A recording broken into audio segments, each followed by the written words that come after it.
All right, perfect. Hello, everyone. I'm going to show some slides because I think it's easier for you both see and hear what I'm talking about. And so far today, we have been talking about mindset and emotional intelligence. I'm going to share the next 10 minutes about artificial intelligence. And there is a technical aspect of it and a non-technical. And I'm going to deal with the non-technical today. Basically, how do we see it? How can we perceive it? And how do we look at it? And what it means to us. Artificial intelligence, that exact phrase was actually coined by John McCarthy in '55. It was because they were doing a research project. And the next year, they had a huge conference inviting people all over the world. And they started building these models, they called them brain models, to imitate the brain. Because they thought, if they can figure out how the brain works, then they can build a computer that thinks like a person. Now, artificial intelligence, it's not a product. It's not an application. It's basically an evolving, which means it's constantly changing ecosystem built from a lot of different technologies, and they work together seamlessly. And because they work together seamlessly, that's why you think it's an application. Hey, can I put AI on my phone or my PC? It's not really like that. So I want to give you a couple of examples, a couple of scenarios. Let's say before AI was even known to the public, you were in school and your teacher said, let's do a book report. And the teacher says, I want you to go to the library. It could be a public, it could be the school library. And I want you to go there. And because you may have to go or walk or ride a bike or ride or bus or something, you had to go somewhere. And you would go to all these resources, books, encyclopedias, magazines, newspapers, and the teacher said, look at all those resources and create a book report. Now, what did it cost to do this project? Time. And what about time? Well, you had to go somewhere because you had to go to a library or a public school or something. And what if you don't have transportation? Well, you have to figure out something, ride a bike from somebody, borrow it or something. And what if the library is 10 miles away? So time was one of those parameters involved. Plus, what if the information was limited? Maybe at your library, there were no encyclopedias or maybe no newspapers or something.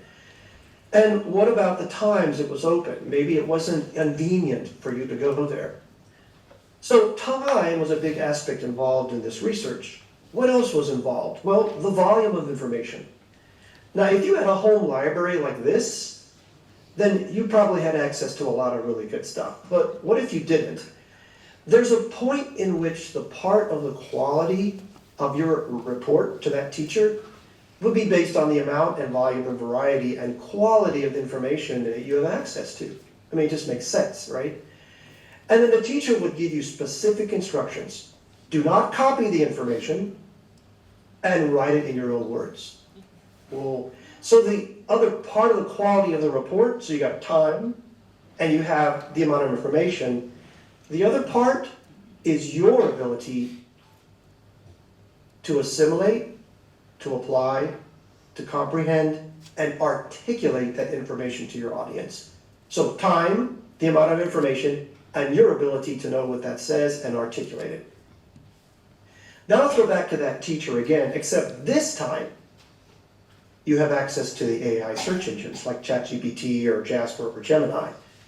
And the teacher says, do a report. Now, what about time since you have AI? Well, now I have information available on my computer or my phone. I don't have to go anywhere. And AI has collapsed time. And the amount of information that's available, oh my gosh, since I don't have to go anywhere, AI has access to millions upon millions of publications and documentation that are connected to the internet. So AI has increased the amount of information available. So collapse time and increase the amount of information available. Now the teacher, even though you have AI, it's the same report stuff, don't copy and write it in your own words. So AI has collapsed time, increased access to information, but still I have to put it into my own words. So there's no difference before AI or after AI. Still got to put it into my own words. The other part of the quality of the report, it's your ability to assimilate, apply, comprehend, and articulate it. Everybody with me so far? Yes. Okay. Now, how could you describe or define one aspect of AI from that scenario? Could the encyclopedias and the books in the library write the report for you? Absolutely. That's why the teacher said don't copy from the books. Could AI write it for you? Absolutely. Whether you copy it from your screen or copy it from an encyclopedia or book, you're still copying and not putting it in your own words. Why did the teacher give you those specific instructions? Don't copy and write in your own words. Do you think the teacher wanted you to think for yourself? Maybe they wanted you to learn how to express yourself. Realize that you have the ability to apply and read and articulate the information you read. Probably why they said that. Now, someone could say, gosh, as soon as those libraries were built, children stopped thinking for themselves. I'm sure they said that.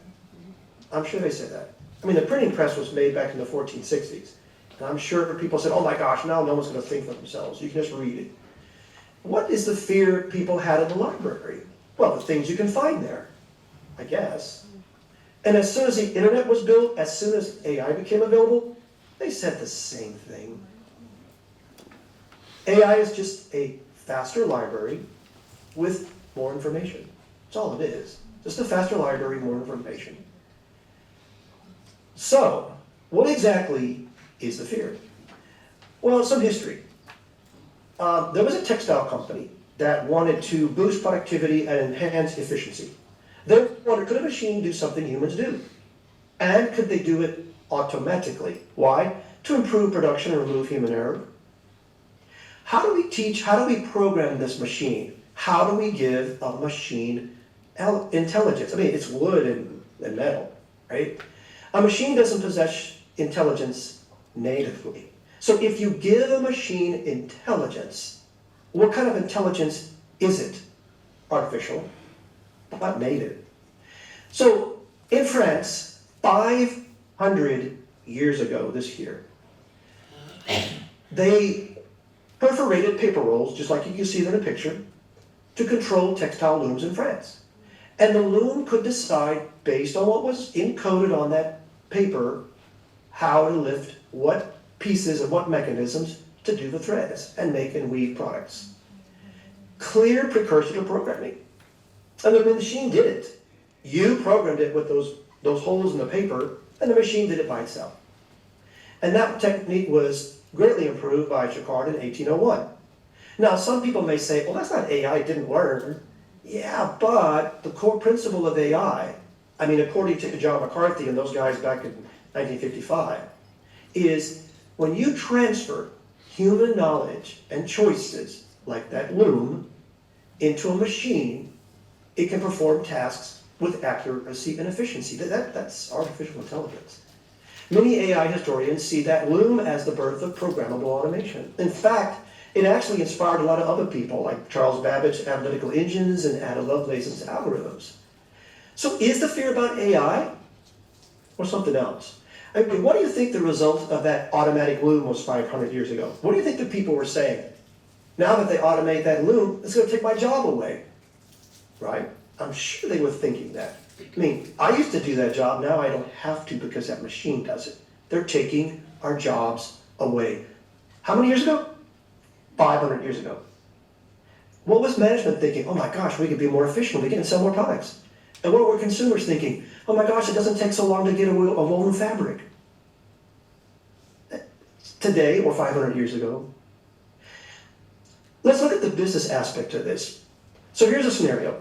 You are in a conference room with a bunch of people, you are a project manager, and you have to give your team people a project. And you tell them all the requirements. Each person is assigned a particular activity. 2 weeks later, they come back with all the results. They give all their findings, and you quickly discover how well you articulated your requirements based on if the team members gave you back what you wanted.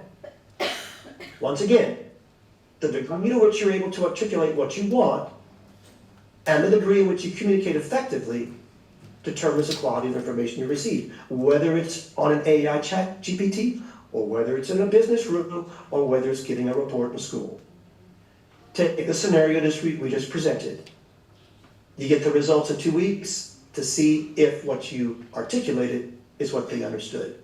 So with AI, instead of having 10 people that give you information, you got access to millions of people all over the world. Why? Because what they do is everything they talk gets put into the database of artificial intelligence. And instead of receiving information in 2 weeks, you get it in a couple of minutes. AI information gathered from hundreds of millions of people all over the world. Now, back to the teacher again. Don't copy, write your own reports. Could you just copy everything that all your team people gave you? Sure. Word for word, record it, copy it down. Or the executive boardroom of 100 million people on AI, same thing. So before AI or after AI, the ability to assimilate and articulate is still the foundation of your human capability and expression.